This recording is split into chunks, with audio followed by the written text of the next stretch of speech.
नमस्कार दोस्तों, स्वागत है आपका हिंदी नॉलेज शो में। तो दोस्तों, आखिरकार वो काम हो गया है जिसका इंतजार हमें पिछले 3-4 दिनों से था। लेकिन ये सब कुछ होने के बावजूद एक चीज देखी जा रही है कि भारत को बहुत ज्यादा हेट मिल रहा है सोशल मीडिया पर। कई सारे देश के लोग हैं जो भारत को टारगेट कर रहे हैं। लेकिन टेंशन लेने वाली बात नहीं है। इसी वीडियो में मैं आपको कुछ ऐसी चीज देने वाला हूं कि अगर सोशल मीडिया पर कोई भी आपको ऐसा व्यक्ति दिखे जो भारत के प्रति हेट फैला रहा है, आप उसे ये दिखा देना, वो अपने आप चुप बैठ जाएगा। तो चलिए अब बिना टाइम वेस्ट के वीडियो को शुरू करते हैं। तो दोस्तों, आप सभी लोग जानते हैं कि पिछले 3-4 दिनों से हम यूनाइटेड नेशन की जो जनरल असेंबली होती है उसमें एक वोटिंग का इंतजार कर रहे थे। और ये वोटिंग एक खास प्रस्ताव को लेकर होनी थी जो रूस यूक्रेन युद्ध से संबंधित था। और इस प्रस्ताव में लिखा हुआ था कि रूस ने यूक्रेन के जो खास 4 इलाके कब्जा कर रूस में उन्हें मर्ज कर लिया है, उसे ना मानना, रूस की निंदा करना और रूस को यहां पर कहना कि युद्ध तुरंत रोको। और ये इतना अहम क्यों है? क्योंकि आज तक रूस यूक्रेन युद्ध पर जितने भी प्रस्ताव आए हैं उसमें ये सबसे ज्यादा बड़ा है, क्योंकि यहां पर 5-10 देश वोटिंग नहीं करेंगे, यहां पर पूरी धरती के सारे देश वोटिंग करने वाले थे। और अब इसकी वोटिंग संपन्न हो चुकी है, इसके नतीजे भी आ चुके हैं। दरअसल टोटल 183 देशों ने यहां पर वोटिंग करी।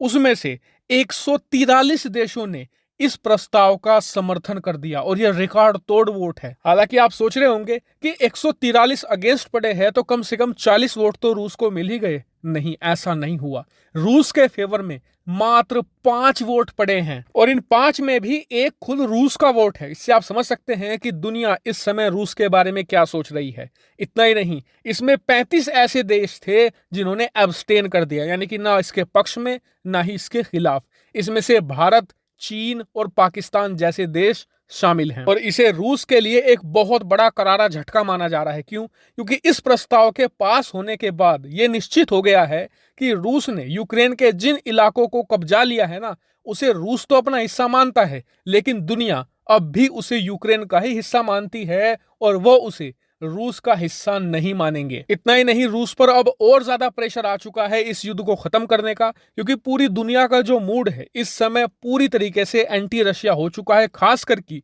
अब से 3 दिन पहले जो मिसाइल हमले अंजाम दिए हैं रशिया ने यूक्रेन पर, जिसमें करीबन 85 मिसाइल फायर की गई हैं और 20 से लेकर 25 कामिकाजे ड्रोन फायर किए गए हैं यूक्रेन पर। इससे दुनिया और ज्यादा एंटी रशिया हो चुकी है और रशिया पर अब जो प्रेशर है वो पहाड़ जैसे आ चुका है। वहीं इस पूरी वोटिंग के दौरान एक देश को खूब ट्रोल किया जा रहा है सोशल मीडिया पर, वो है भारत। कहा जा रहा है कि भारत एक लोकतांत्रिक देश है, इसके बावजूद भारत ने इस प्रस्ताव के पक्ष में वोटिंग नहीं करी, भारत एब्सटेन हो गया, भारत एक स्टैंड नहीं ले रहा।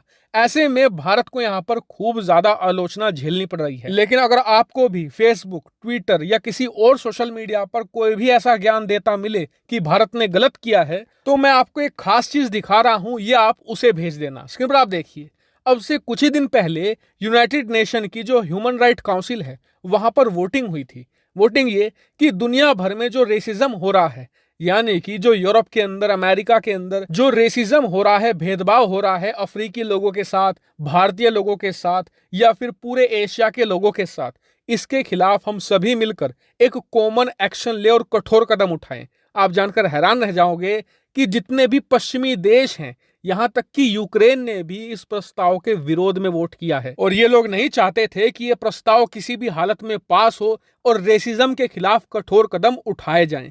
हालांकि अच्छी बात यह रही कि पूरा एशिया और पूरा अफ्रीका इकट्ठा हो गया और इन्होंने इस प्रस्ताव को बहुत ही थिन मार्जिन के साथ पास करवा दिया। और अब यूएनजीए में इसको लेकर भी बैठक होगी। हालांकि आप अगर कहेंगे तो मैं इस पर भी एक डिटेल वीडियो बना दूंगा। हालांकि अगर अब आपको कोई कहे सोशल मीडिया पर कि भारत यूरोप का पक्ष क्यों नहीं ले रहा, हम यहाँ पर यूक्रेन का साथ क्यों नहीं दे रहे, तो उसे ये दे दीजिएगा और सभ्य शब्दों में ये कहिएगा कि हिपोक्रेसी की भी सीमा होती है। फिलहाल इस वीडियो में इतना ही। Thank you very much for watching video.